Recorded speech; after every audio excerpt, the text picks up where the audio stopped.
जी अस्सलाम वालेकुम स्टूडेंट्स।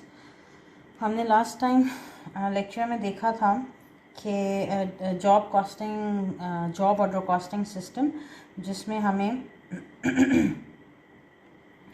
जो कि basically it is which is the process of calculating and recording cost of particular jobs. ठीक है, तो आज उस पर क्वेश्चंस कुछ देख लेते हैं। जर्नल एंट्रीज किस तरह से रिकॉर्ड की जाती हैं उस पर आप अगर देखोगे अपनी बुक्स में, आपके पास एक एक्सरसाइज 4, आज हम इसको थोड़ा सा डिस्कस कर लेते हैं। अच्छा जी, क्वेश्चन में आप देखो तो you have beaver product and corporation provided the following data for January 19B। Year है 19B, जनवरी मंथ का डेटा दिया हुआ है। यहाँ आप देखो तो आपके पास मटेरियल एंड सप्लाईज दिए हुए हैं। इन्वेंट्री जनवरी 1 19B, मतलब स्टार्ट ऑफ मंथ में बिजनेस के पास $10,000 की इन्वेंट्री थी। परचेजेस मतलब इन्वेंट्री कौन सी वाली, मटेरियल एंड सप्लाईज थे। Purchases on account during the month were 30,000। Labour accrued January 19B, मतलब अक्रूड है पेबल। ठीक है, इतनी लेबर कॉस्ट पे करनी थी। पेरोल पेबल अक्रूड पेरोल था 3,000। ड्यूरिंग द मंथ बिजनेस ने कितना पे किया है 25,000। यहाँ लिखा है इग्नोर पेरोल टैक्सेस, जितने टैक्सेस की डिडक्शन वगैरह होती हैं वो इस क्वेश्चन के लिए we are ignoring that value. फिर फैक्ट्री ओवरहेड्स के बारे में इंफॉर्मेशन दी हुई है कि ड्यूरिंग जनवरी बिजनेस ने सप्लाईज पे इनडायरेक्ट कॉस्ट पे खर्चा किया 1,500, इनडायरेक्ट लेबर थी 3,500, डिप्रिसिएशन थी 1,000 एंड अदर फैक्ट्री ओवरहेड्स तो 14,500 थे। ठीक होती है बात। फिर वर्क इन प्रोसेस के बारे में आपको बताया हुआ है, क्योंकि ये कंपनी है जॉब कॉस्टिंग यूज़ करता है। इसके पास 3 डिफरेंट किस्म की जॉब्स थी, जॉब 1, जॉब 2, जॉब 3। तो इन तमाम जॉब्स पे ड्यूरिंग द मंथ ऑफ जनवरी कितना मटेरियल लगा वो इन्फॉर्मेशन दी है, कितनी डायरेक्ट लेबर दी है वो इन्फॉर्मेशन दी है, अप्लाइड फैक्ट्री ओवरहेड कितना लगा है उसकी इन्फॉर्मेशन दी है। फिर आपको इन्फॉर्मेशन में बताया गया कि job 1 started in December 19A, last year start हुआ था, finish during January and sold to customer for 21,000। जो जॉब 1 थी ये कंप्लीट हो गई थी जनवरी में, मतलब इस पर जितनी कॉस्ट आनी थी वो तमाम लग चुकी थी। और फिर इस जॉब 1 को जितना भी जो भी प्रोडक्ट था आपका वो बिजनेस ने सेल कर दिया on 21,000 cash. Job 2 started in January not yet finish. Job 2 थी वो जनवरी में स्टार्ट हुई और अभी कंप्लीट नहीं बने, मतलब इसको फिनिश गुड्स में कन्वर्ट नहीं करना। Job 3 started in January, finish during January and now in the finish goods warehouse awaiting customers disposition. जो जॉब 3 है वो जनवरी में स्टार्ट होकर जनवरी में ख़त्म हो गई है। अब वो फिनिश गुड्स की फॉर्म में पड़ी हुई है लेकिन अभी तक सेल आउट नहीं हुई है। और फिनिश गुड्स इन्वेंट्री जनवरी 1 19B, फिनिश गुड्स कोई भी मौजूद अभी फ़िलहाल नहीं है, 0 लिखा हुआ है। समझ में आ गई, ये क्वेश्चन का डेटा दिया हुआ है और आपसे कहा गया है you are required to pass journal entries with detail for the respective job orders and factory overhead subsidiary records to record the following transactions of January. ये 10 ट्रांजैक्शंस हैं जिनको हमने रिकॉर्ड करना है, मतलब जिनकी जर्नल एंट्री पास करनी है। क्वेश्चन क्लियर होता है। अब हमने इसमें 1 by 1 question general entries pass करनी है। अब अगर क्वेश्चन में आप देखो, जब ये लेक्चर सुनो अपने साथ बुक रख लेना ताकि उसमें क्वेश्चन आ जाए। मैं ये क्वेश्चन ग्रुप में शेयर भी कर दूंगी। First of all you need to pass journal entry for purchase of materials on account. First transaction में हमने रिकॉर्ड करना है क्या, purchase of material on accounts. तो हम जो जर्नल एंट्री बनाएंगे, जिसका जर्नल एंट्री का फॉर्मेट होता है, सबसे टॉप पे हमारे पास अकाउंट्स नेम होता है, फिर डेबिट का कॉलम होगा और क्रेडिट का कॉलम होगा। ठीक है, और साथ में हम रिकॉर्ड करेंगे सब्सिडरी लेजर अकाउंट्स को। सब्सिडरी लेजर्स बेसिकली क्या है, वो लेजर है, वो रिकॉर्डेड डेटा है जो कि किसी पर्टिकुलर जर्नल एंट्री के अकाउंट की डिटेल्स को शो कर रहा होता है, या उसके अंदर जो एक्स्ट्रा और इन्फॉर्मेशन किसी जो उसकी डिटेल्ड इन्फॉर्मेशन होती है उसको रिकॉर्ड करने के लिए हम सब्सिडरी लेजर यूज़ करते हैं हम। ठीक है, अब पहली जो ट्रांजैक्शन हमने रिकॉर्ड करनी थी वो क्या था, पहली ट्रांजैक्शन हमने रिकॉर्ड करनी थी परचेज ऑफ मटेरियल। थोड़ा सा वापस क्वेश्चन पे देखते हैं। हम देखो पहला क्या करना है, purchase of material on account. कि बिजनेस ने ड्यूरिंग जनवरी जितना मटेरियल परचेज किया ऑन अकाउंट ऑन क्रेडिट, हमने उसकी जनरल एंट्री पास करनी है।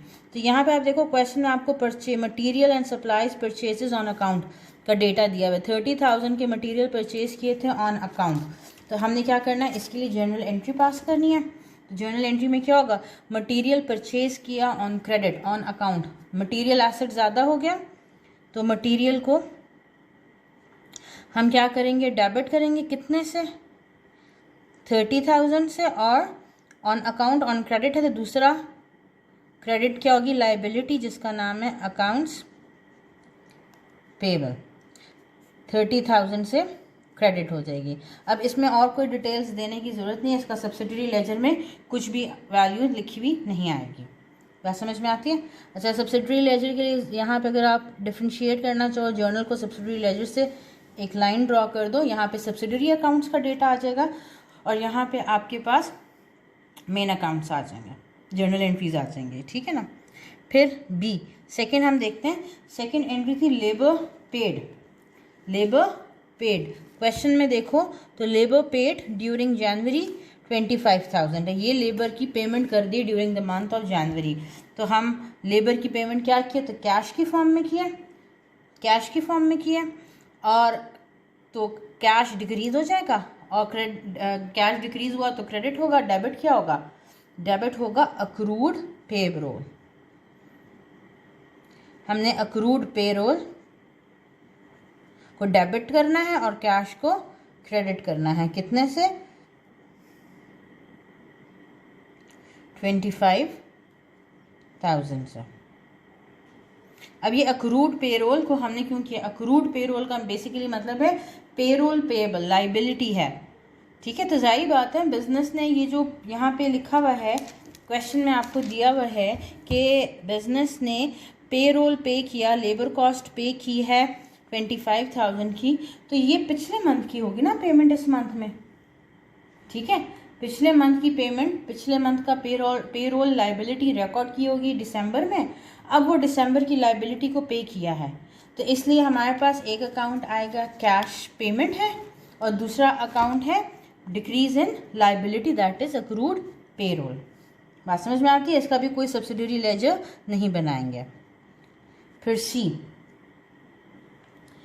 में वो कहता है जी लेबर कॉस्ट डिस्ट्रीब्यूशन, हमने रिकॉर्ड करना है लेबर कॉस्ट डिस्ट्रीब्यूशन को, मतलब लेबर कॉस्ट जितनी रिकॉर्ड की है उसमें से कितना ओवरहेड पे लगना है और कितना हमने पे करना है ऑन वर्क इन प्रोसेस, वो रिकॉर्ड करना है। लेबर कॉस्ट डिस्ट्रीब्यूशन मतलब जितना लेबर कॉस्ट पे हमने खर्चा किया है उसमें से हमने कितना during the January month overhead की पेमेंट थी और कितना हमारा वर्क इन प्रोसेस पे खर्चा आया लेबर कॉस्ट का, वो रिकॉर्ड करना है।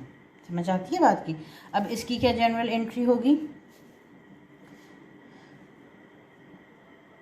हमने रिकॉर्ड करना है कि बिजनेस ने कितना कितना खर्चा किया है ऑन लेबर कॉस्ट। वापस क्वेश्चन पे आते हैं।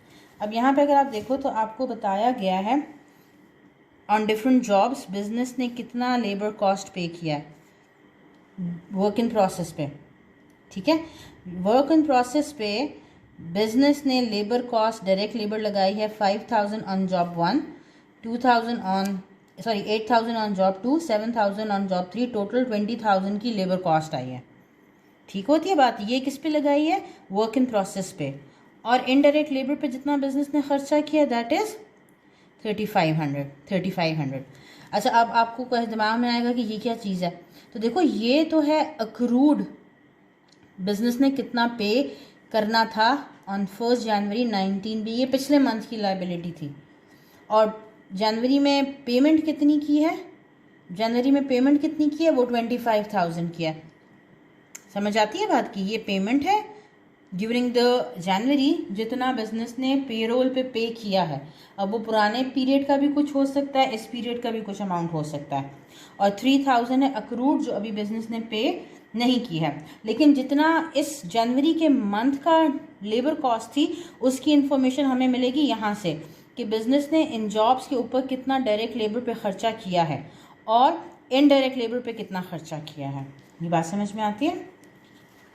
तब हमने ये इन्फॉर्मेशन रिकॉर्ड करनी। तो आप देखो ये 5000 plus 8000 plus 7000 20,000 labour cost charge करनी चाहिए वर्क इन प्रोसेस पे, और 3500 चार्ज करनी चाहिए फैक्ट्री ओवरहेड अकाउंट पे। तो इसके लिए जर्नल एंट्री हम पास करेंगे कुछ इस तरह से, फैक्ट्री ओवरहेड कंट्रोल अकाउंट में जाएगा, क्योंकि एक्सपेंस है 3500 जो इनडायरेक्ट लेबर था, और जो डायरेक्ट लेबर है वो जाएगा वर्क इन प्रोसेस पे।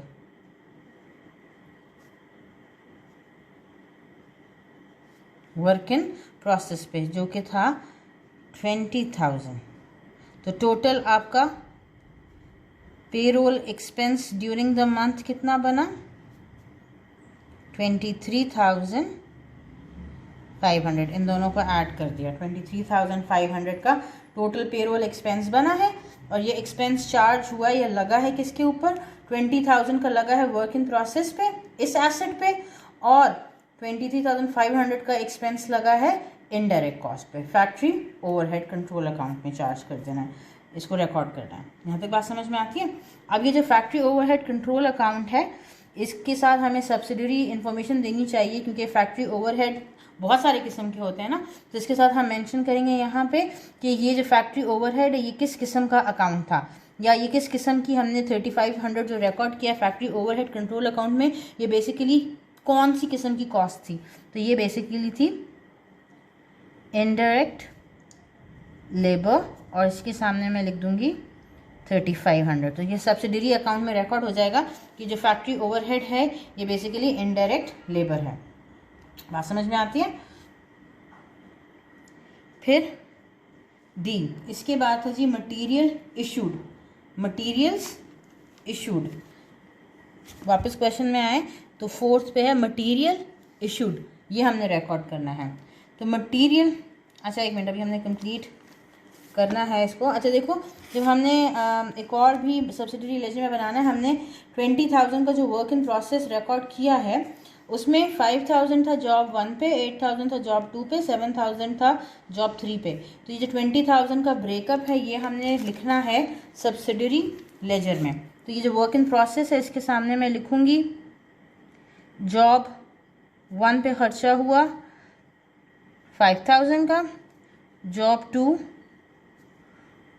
8,000 and job 3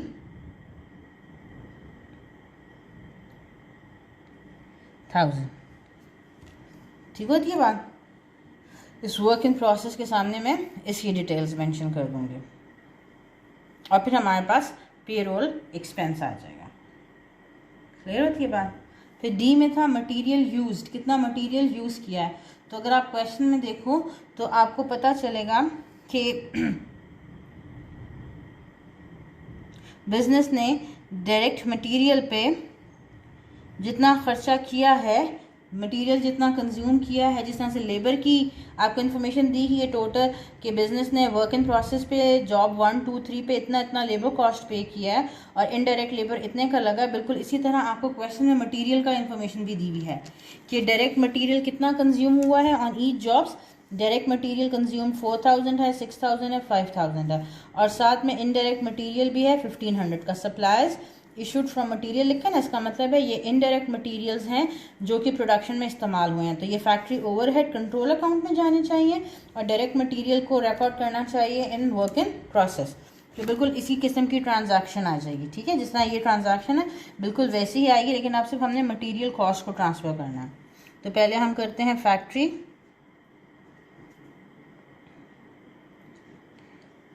overhead control account debit bye 1,500 था।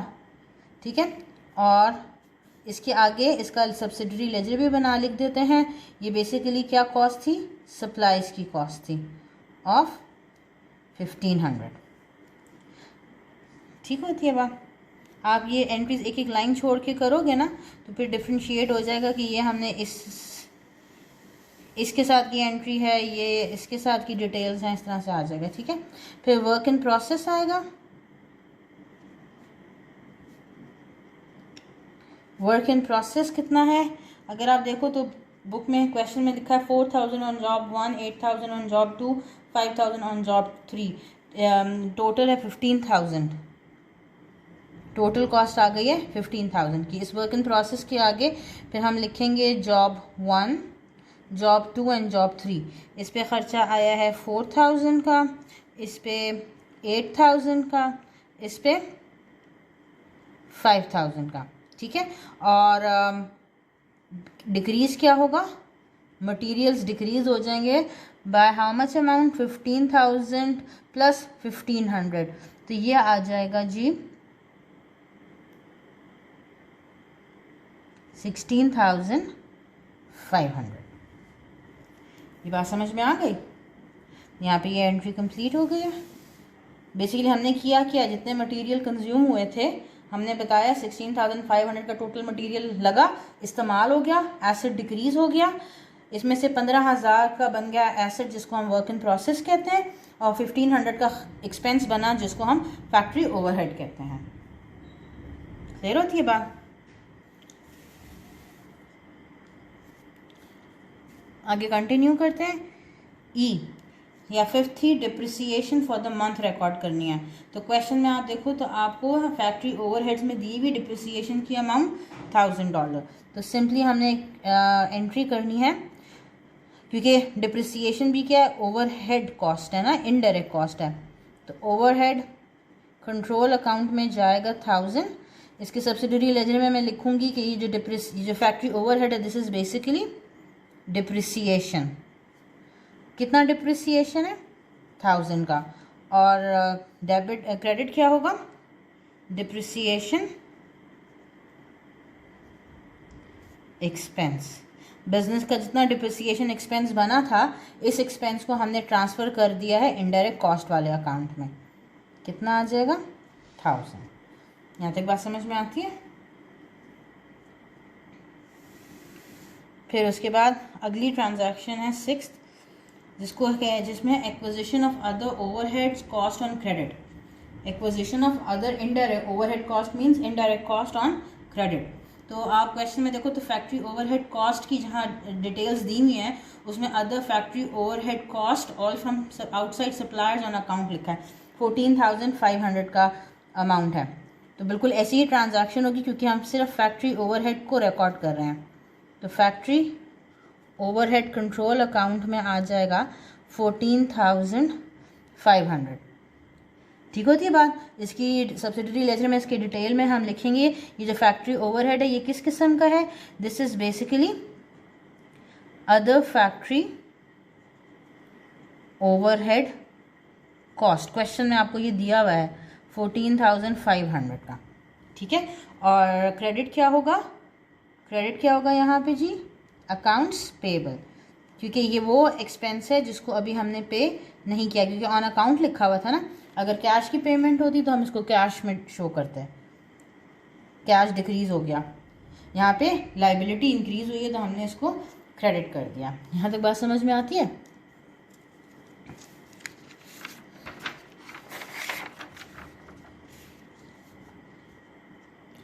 अच्छा जी, इसके बाद हमारे पास है 7th एंट्री है for overhead applied to production. Overhead applied to production, याद है हमने ओवरहेड्स की बात की थी कि दो तरह के ओवरहेड्स होते हैं, एक एक्चुअल ओवरहेड्स होते हैं, एक अप्लाइड ओवरहेड होते हैं। जब हमने जर्नल एंट्री पास करनी होती है तो हमें अप्लाइड ओवरहेड भी रिकॉर्ड करना होता है और एक्चुअल ओवरहेड्स भी रिकॉर्ड करने होते हैं। तो अभी हमने इससे पहले जितनी ओवरहेड की एंट्रीज की थी वो एक्चुअल ओवरहेड्स थे। अब हमने करना है रिकॉर्ड अप्लाइड ओवरहेड को। तो क्वेश्चन में अगर आप देखो तो आपके पास वर्क इन प्रोसेस की जहाँ डिटेल्स दी हुई हैं वहाँ पे डायरेक्ट मटेरियल और डायरेक्ट लेबर के बाद लिखा है applied factory overhead on each job. Job 1 का अप्लाइड ओवरहेड अलग दिया हुआ है, जॉब 2 का अलग दिया हुआ है, जॉब 3 का अलग दिया हुआ है। तो अब हमने क्या करना है, ये एंट्री पास करनी है for calculating these overhead, for recording these overhead accounts. अब ये जो ओवरहेड लगा है अप्लाइड ओवरहेड, ये फिनिश गुड्स को बनाने में लगा है, फिनिश गुड्स को बनाने में लगा है ना, एक रॉ मटेरियल को कन्वर्ट किया फिनिश गुड्स में, तो उस पर ये खर्चा आया है, उस पर ये एक्सपेंस आया है, तो हमने इस एक्सपेंस को ट्रांसफ़र करना है ऑन वर्क इन प्रोसेस। तो हमारे पास एंट्री होगी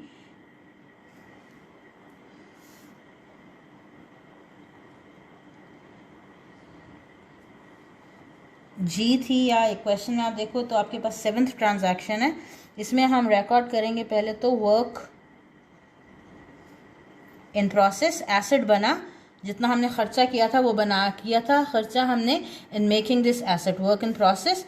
डेबिट के कॉलम में आ जाएगा 5,000 प्लस 8,000 प्लस 7,000 20,000, ठीक है, ये डेबिट है। फिर इसके साथ क्रेडिट होगा और यहाँ पे हम साथ में सब्सिडरी लेजर भी मेंटेन करेंगे। क्लियर होती है बात?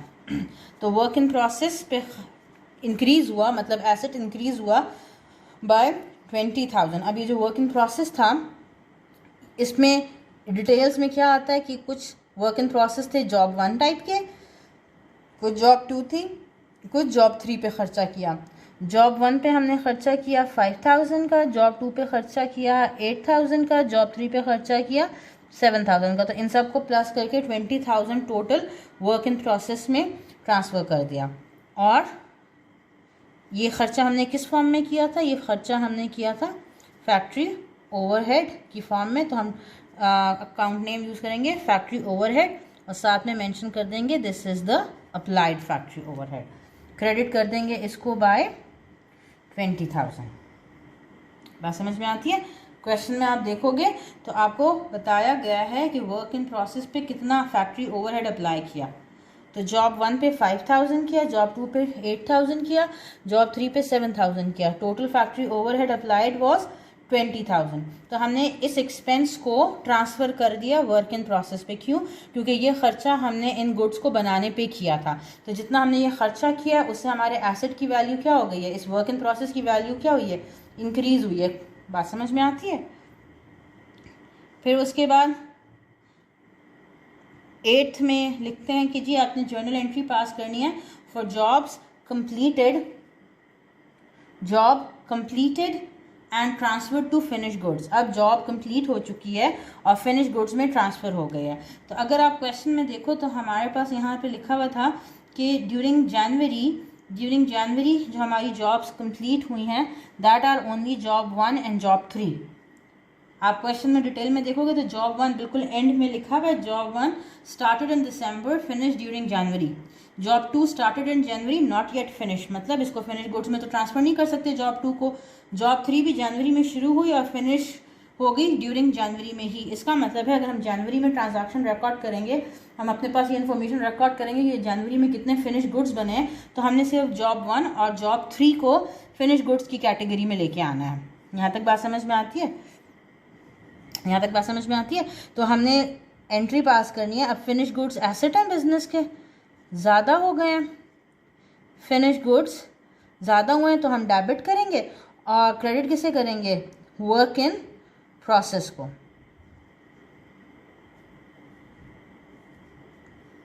वर्क इन प्रोसेस से जो 2 प्रोडक्ट्स हैं जॉब 1 एंड जॉब 3 वो वर्क इन प्रोसेस से कन्वर्ट हो गई हैं फिनिश गुड्स में, क्योंकि अब उनके ऊपर प्रोसेसिंग कंप्लीट हो चुकी है। तो इसके लिए अगर आप देखो तो हमारे पास जॉब 1 पे टोटल एक्सपेंस आया है जी 14। जॉब 1 पे था 15,000 का खर्चा एंड जॉब 3 पे था 19,000 का टोटल खर्चा।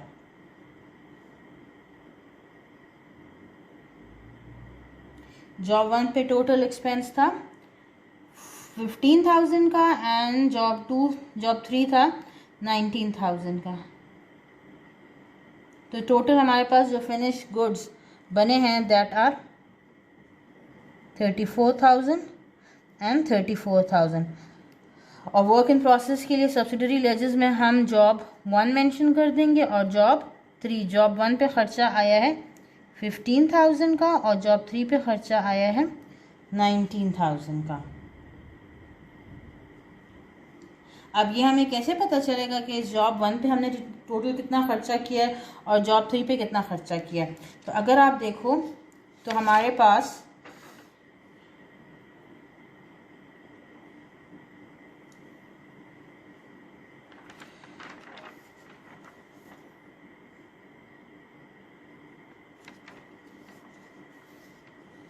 क्वेश्चन में अगर आप देखेंगे तो हमारे पास ये जॉब 1 दी हुई है और ये जॉब 3 दी हुई है। तो जॉब 1 पे टोटल खर्चा कितना आया है, $1000 ये खर्च हुए थे जो पिछले वर्क इन प्रोसेस पे थे। फिर ड्यूरिंग जनवरी जो है 4000 का खर्चा आया, 5000 का, 5000 का।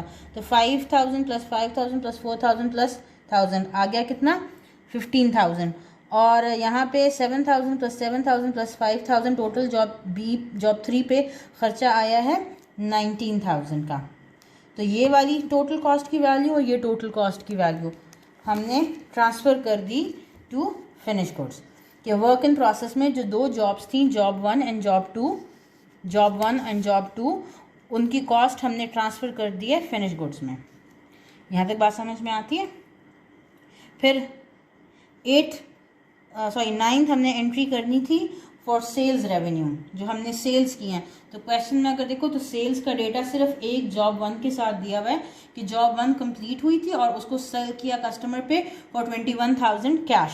तो सिंपल सेल्स की ट्रांजैक्शन करनी है, कैश एसेट डेबिट हुआ बाय 21,000 और सेल्स रेवेन्यू रिकॉर्ड कर दिया हमने, जिसको क्रेडिट किया हमने बाय 21,000। यहाँ तक बात समझ में आती है। और लास्ट ट्रांजैक्शन है 10th में हमने कॉस्ट ऑफ गुड्स सोल्ड को रिकॉर्ड करना है, कॉस्ट ऑफ गुड्स सोल्ड को रिकॉर्ड करना है। तो हमारे जो 15 हमने अपने फिनिश गुड्स जो हमने सेल कर दिए हैं उनको हमने रिकॉर्ड करना है, कन्वर्ट करना है into cost of goods sold. तो हमने सेल्स की हैं किसकी, सिर्फ और सिर्फ जॉब 1 की सेल्स की थी। तो जितनी जॉब 1 की कॉस्ट है वो basically cost of goods sold में कन्वर्ट हुई होगी ना। देखें क्वेश्चन में आपके पास यहाँ लिखा हुआ है कि सिर्फ जॉब 1 जो है वो सेल हुई है फॉर टू कस्टमर। तो जो हम एसेट बेच देते हैं कस्टमर को वो हमारा कॉस्ट ऑफ गुड्स सोल्ड बनता है ना, ठीक है। तो हमने सिर्फ जॉब 1 को सेल आउट किया है। तो जितनी जॉब 1 की कॉस्ट है that will be our cost of goods sold. जितनी जॉब 1 की कॉस्ट थी, जितनी जॉब 1 की टोटल वैल्यू थी वो हमने कन्वर्ट करनी है into cost of goods sold. तो हम एंट्री पास करेंगे, cost of goods sold expense ज़्यादा हुआ तो डेबिट करेंगे बाय 15,000 और फिनिश गुड्स डिक्रीज हो गए, एसेट कम हो गया तो क्रेडिट करेंगे इसको बाय 15,000। यहाँ तक बात समझ में आती है। यह हमने जर्नल एंट्री पास की और साथ में हमने सब्सिडियरी लेजर में डिटेल्स भी रिकॉर्ड कर दी हैं। इस क्वेश्चन को गो थ्रू करें और कोई मसला हो तो काइंडली मुझसे ग्रुप में पूछें।